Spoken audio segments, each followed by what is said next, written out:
15,000 men against 1,500. The front line between them, a tennis court. Not a metaphor, an actual tennis court. Clay surface, white boundary lines. A wire net still standing on the morning of April 7th, 1944, when the first wave of Japanese infantry came across it screaming. Would you hold that ground? Knowing that for every man beside you, there are 10 coming at you?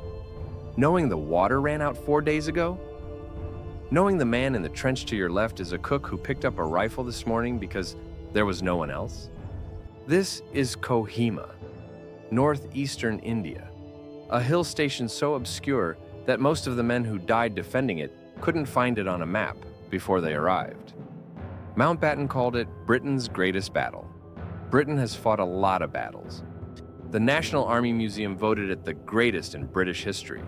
Not El Alamein, not Waterloo, not the Somme, a tennis court in the jungle, and the net was still standing. By April 1944, Japan's war was collapsing. Guadalcanal was gone. The island-hopping campaign was grinding toward Tokyo. The myth of Japanese invincibility, built on Singapore, on Burma, on 2 years of pushing the British back across Southeast Asia, was cracking. So Imperial General Headquarters gambled everything on one final offensive into India. Operation Yugo, 3 divisions, over 100,000 men, cut the supply road to China, destroy the British 14th Army, shatter the Raj. The plan had one critical assumption: the whole operation had to be over in 3 weeks. Because after 3 weeks, supply lines would collapse. Mutaguchi's men carried what they could on their backs. He believed they'd capture British stockpiles to feed the advance. He was wrong. But nobody knew that yet. Kohima sat at the hinge point of everything. A small colonial hill town at 1,444 meters elevation, roughly 4,700 feet above sea level. Notable for a supply depot, a district commissioner's bungalow, and a tennis court. But it sat on the only road connecting the railhead at Dimapur to the besieged British garrison at Imphal, 130 kilometers south, about 80 miles. That road was the sole lifeline feeding 30,000 Allied troops. Whoever held Kohima held the road. Whoever held the road decided whether those 30,000 men lived or starved. And then that's why 15,000 Japanese soldiers were marching toward it through jungle so dense that lead elements sometimes lost contact with units 100 meters behind them. Barely 100 yards. Close enough to shout, too dense to see. The man assigned to hold Kohima was Colonel Hugh Richards. Richards had roughly 1,500 men. Not 1,500 frontline infantry, 1,500 people. Cooks, drivers, convalescent patients handed rifles because the math required it. A Nepalese labor battalion never meant to fight. The actual combat corps, one understrength rifle company from the 4th Battalion, Royal West Kent Regiment. 116 men. Richards had 4 days warning that 15,000 combat veterans were coming straight at him. He asked for reinforcement. He got 3 words: hold until relieved. No timeline, no promise, no explanation of when relieved might happen. Just hold. The Japanese 31st Division, under Lieutenant General Kotoku Sato, arrived on April 5th. They'd marched 3 weeks through the Naga Hills, terrain so brutal that mules died on the tracks, and men carried artillery in sections on their shoulders. They arrived exhausted, undersupplied, and certain Kohima would fall within days. Every other British garrison in Burma had withdrawn when the numbers got this bad. Richards didn't withdraw. By April 6th, the 31st Division had closed the ring. Every road cut, every escape route gone. 1,500 men, alone on a ridge the size of a city block. The Kohima perimeter was never designed to be a fortress. Garrison Hill, the field supply depot, several surrounding knolls. Solomon at the center, the deputy commissioner's bungalow and the tennis court. The entire perimeter at its widest was 700 meters across, about 760 yards. You could walk it in under 10 minutes. Losing one position meant the Japanese could fire directly into all the others. It wasn't a battlefield, it was a killing floor. The first major assault came at 0200 hours on April 7th. No warning. Shapes through the darkness until grenade range. Then they came screaming. Banzai charges are a calculated tactic. Close the distance fast. Overrun the position before the defenders find their fire. It works if the defenders panic. The Royal West Kents didn't panic. They fired until the barrels glowed. The Japanese reached the tennis court. Some crossed it. Hand-to-hand fighting in the trenches, bayonets, entrenching tools, anything within reach. By dawn, the Japanese pulled back. 63 bodies on the clay. But here's what that first night established, and why it mattered for everything that followed. The Japanese assault method was to hit the same position repeatedly, in mass, until it broke. They'd use this at Guadalcanal against the Marines. The doctrine assumed the defender would eventually break. The Royal West Kents had a different answer. The pattern set in. Night assaults. Grenade exchanges across distances you could spit. Japanese soldiers dug bunkers within throwing range of British lines and stayed, burrowing forward, tunneling under the tennis court's eastern bank, establishing firing positions that looked directly across the clay. At night, you could hear Japanese officers giving orders. You could hear men coughing. You could hear the wounded calling out in 2 languages. The tennis court was the measuring stick for survival. 47 yards of ruined grass, 43 meters. You crossed it at a sprint, or you didn't cross at all. Grenades arced back and forth day and night. If you waited 2 seconds after the pin pull, you had 3 seconds before detonation. Enough time to throw, not enough time to think. One Royal West Kent corporal reportedly threw back 17 grenades in a single night. He miscounted the 18th. By day 4, the water was gone. The garrison's water tanks had been captured on day 2.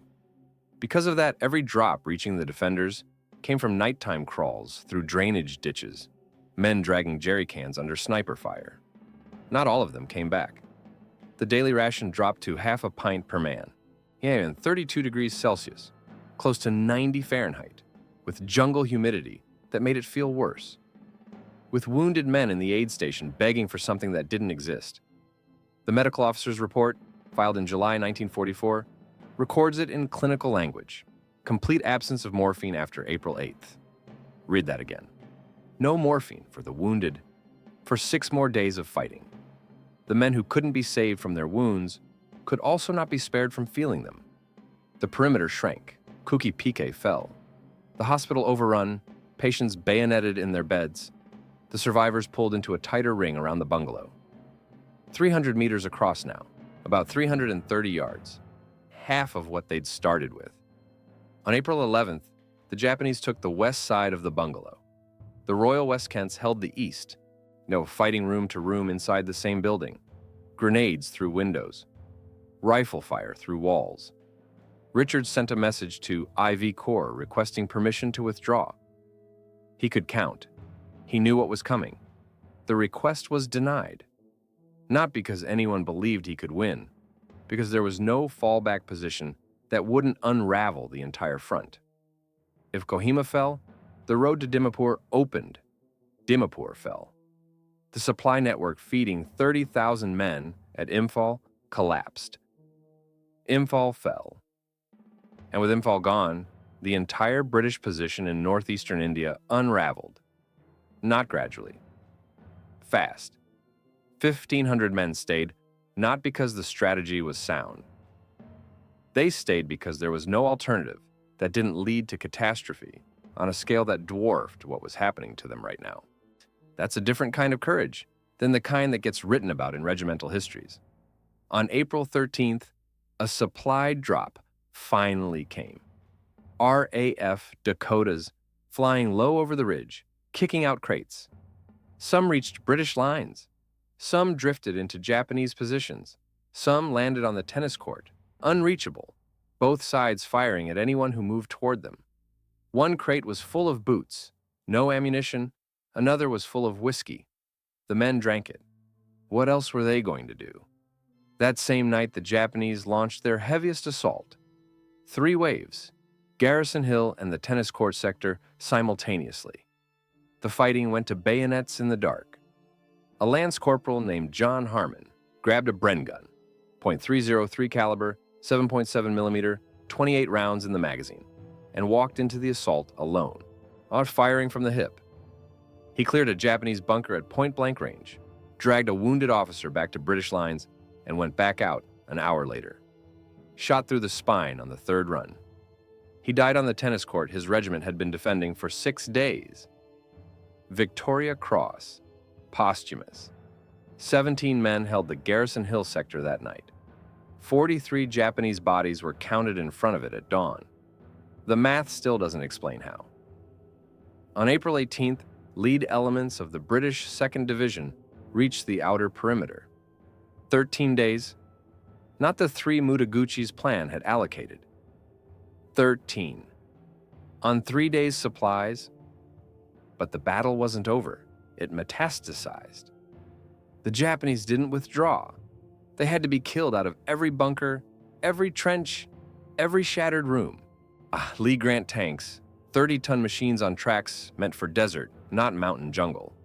Hauled up roads not built for them, firing point-blank into Japanese positions at 30 meters, about 100 feet. So close, the infantry crouched behind the hulls.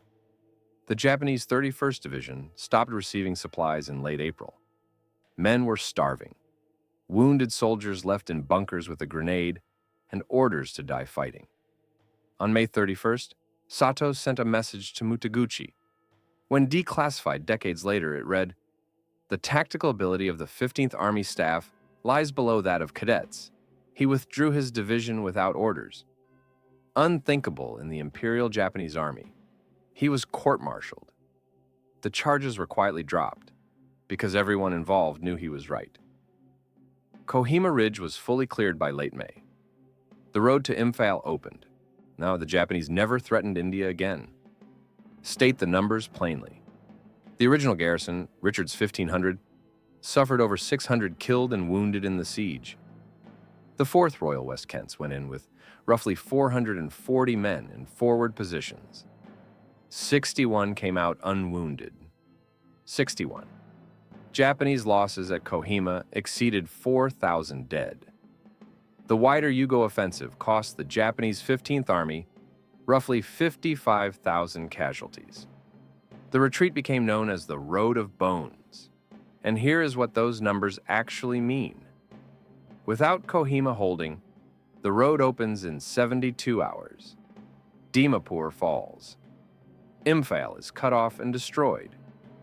The political consequences of a Japanese army reaching Bengal, in a country already straining toward independence, 3 years away from getting it, are genuinely unknowable. 1,500 men on a ridge the size of a city block. That is what stood between that outcome and what actually happened. One part of this story, the official histories mostly skip.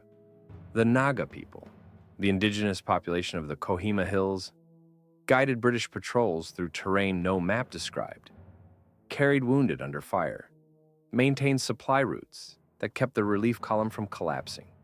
They did it knowing what Japanese reprisals looked like when they reached a village that had helped the other side. The battle's outcome depended on them. The monuments mostly don't mention them. If your family has any connection to the Burma Campaign, British, Indian, Naga, drop it in the comments. These stories are disappearing, and the comments section keeps more of them alive than people realize. The Kohima War Cemetery sits on the hillside above where the perimeter ran. 1,400 graves, white headstones on terraced ground. The epitaph carved into the memorial. 13 words. When you go home, tell them of us and say, "For your tomorrow, we gave our today." Most of the men buried there were in their 20s. None of them knew the name Kohima before they arrived. Most people still don't. These men were forgotten once. We're not going to let that happen again. Subscribe and help us make sure of it. The tennis court is still there. Rebuilt. Quiet. The ridge is peaceful in the way that places are peaceful when enough time has passed. But somewhere in the war diary of the 4th Battalion, a Royal West Kent Regiment, archived, digitized, accessible to anyone, there's an entry from April 18th, 1944. 4 words. Garrison has held. Perimeter intact. No drama. No mention of 63 bodies on the clay, or the cook who picked up a rifle, or the corporal who miscounted his 18th grenade, or the men who drank the whiskey because what else were they going to do? The net was still standing when the relief column arrived. Nobody recorded who took it down.